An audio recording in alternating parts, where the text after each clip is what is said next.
Assalamualaikum warahmatullahi wabarakatuh. Saya Subhanadi Nugroho dari kelas SMG akan membawakan materi tentang lembaga pengelolaan zakat di Indonesia. Yang pertama, Badan Amal Zakat Nasional. Tentang Basnas. Badan Amil Zakat Nasional atau Basnas merupakan badan resmi dan satu-satunya yang dibentuk oleh pemerintah berdasarkan keputusan Presiden RI nomor 8 tahun 2001 yang memiliki tugas dan fungsi menghimpun dan menyalurkan zakat, infak, dan sedekah atau ZIS pada tingkat nasional. Lahirnya Undang-Undang Nomor 23 Tahun 2011 tentang pengelolaan zakat semakin mengukuhkan peran Basnas sebagai lembaga yang berwenang melakukan pengelolaan zakat secara nasional. Yang selanjutnya, kebijakan mutu Basnas. Yang pertama, meningkatkan kesadaran berzakat sesuai syariah dan peraturan perundangan untuk meningkatkan kesejahteraan mustahik. Yang kedua, memberikan layanan terbaik bagi mustahik dan mustahik. Yang ketiga, membuat program pendayagunaan zakat sesuai dengan syariah secara terencana, terukur, dan berkesinambungan dalam peningkatan kesejahteraan mustahik. Yang keempat, membina, mengembangkan, dan mengkoordinasikan Basnas Provinsi, Basnas Kabupaten, dan LAS. Yang kelima, mengembangkan sistem teknologi informasi yang handal untuk menyajikan data penerimaan, pendistribusian, dan pendayagunaan zakat secara nasional. Yang keenam, mengembangkan manajemen yang profesional, transparan, dan akuntabel yang sesuai untuk lembaga keuangan syariah. Yang ketujuh, membina dan mengembangkan amil yang amanah, berintegritas, dan kompeten yang mampu menumbuhkan budaya kerja Islami. Yang kedelapan, mengembangkan model-model terbaik pengelolaan zakat yang dapat dijadikan acuan dunia. Yang selanjutnya, tujuan mutu Basnas. Yang pertama, mengoptimalkan penghimpunan ZIS dari kementerian, lembaga, instansi pemerintah, BUMN, BUMD, perusahaan swasta, dan masyarakat sesuai peraturan perundangan. Yang kedua, mengoptimalkan program pendistribusian dan pendayagunaan ZIS dengan melibatkan Basnas Provinsi, Basnas Kabupaten atau Kota, LAS, dan berbagai institusi terkait untuk meningkatkan kesejahteraan mustahik. Yang ketiga, menguatkan kapasitas, kapabilitas, dan tata kelola Basnas dan LAS. Yang keempat, menguatkan kerjasama dengan organisasi kemasyarakatan Islam dan pihak-pihak lain yang relevan untuk mengoptimalkan sosialisasi dan edukasi ZIS serta dakwah. Yang kelima, membangun sistem manajemen Basnas yang kuat melalui penerapan standar operasional baku, implementasi sistem online berbasis teknologi informasi, dan komunikasi pada semua aspek kerja. Yang keenam, membangun sistem manajemen keuangan yang transparan dan akuntabel sesuai dengan syariah dan PSAK 109. Yang ketujuh, menyiapkan sistem dan infrastruktur Basnas dan LAS sebagai lembaga keuangan syariah di bawah pengawasan OJK. Yang kedelapan, membangun sistem manajemen sumber daya insani yang adil, transparan, dan memberdayakan. Yang kedua, lembaga amal zakat atau LAS. Pengertian lembaga amil zakat atau LAS.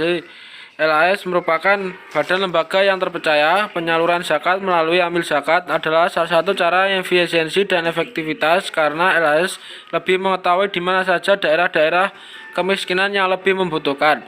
Siapa-siapa saja yang harus diprioritaskan dalam memperoleh bantuan dana zakat, infak, sodako.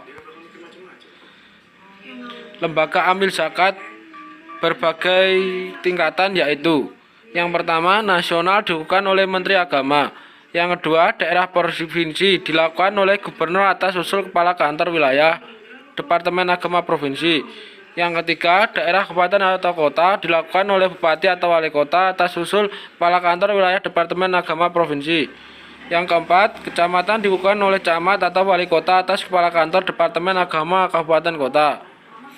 Untuk dapat dikukuhkan oleh pemerintah, sebuah lembaga amil zakat harus melampirkan persyaratan sebagai berikut. Yang pertama, akte pendirian atau berbadan hukum.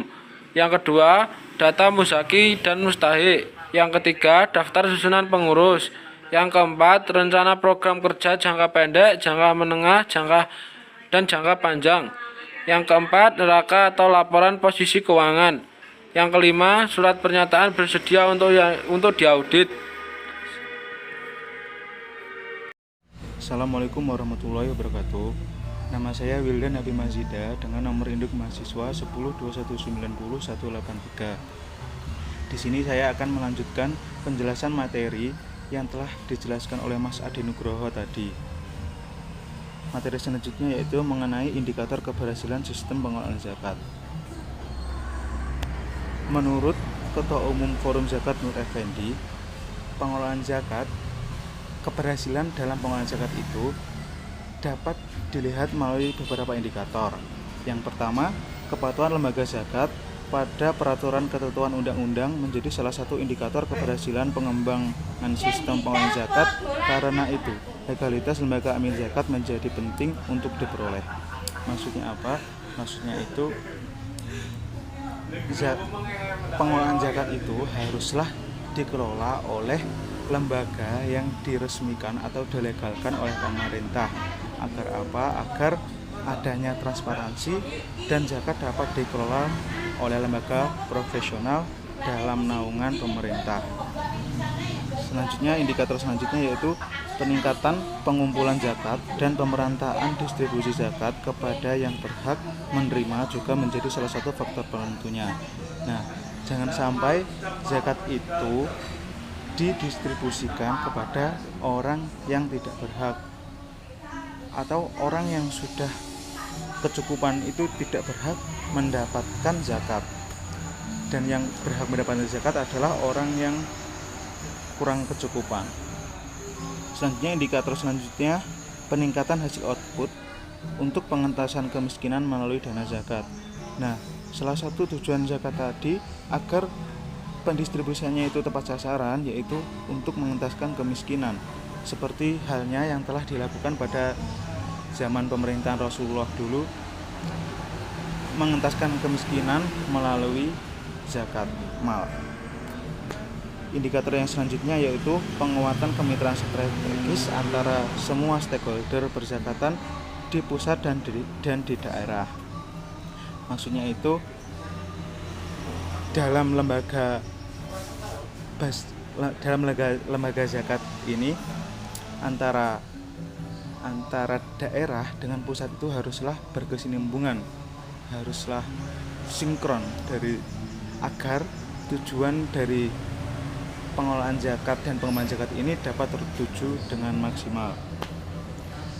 Jadi kesimpulan pada materi ini adalah Basnas merupakan badan resmi satu-satunya yang dibentuk pemerintah dan memiliki tugas dan fungsi menghimpun dan menyalurkan zakat, infak, sedekah pada tingkat nasional.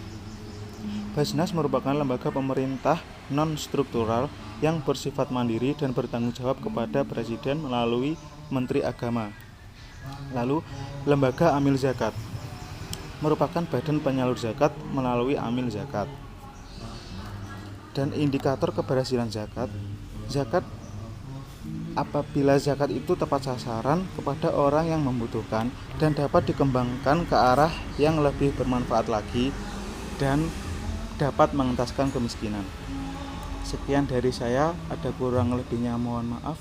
Wassalamualaikum warahmatullahi wabarakatuh.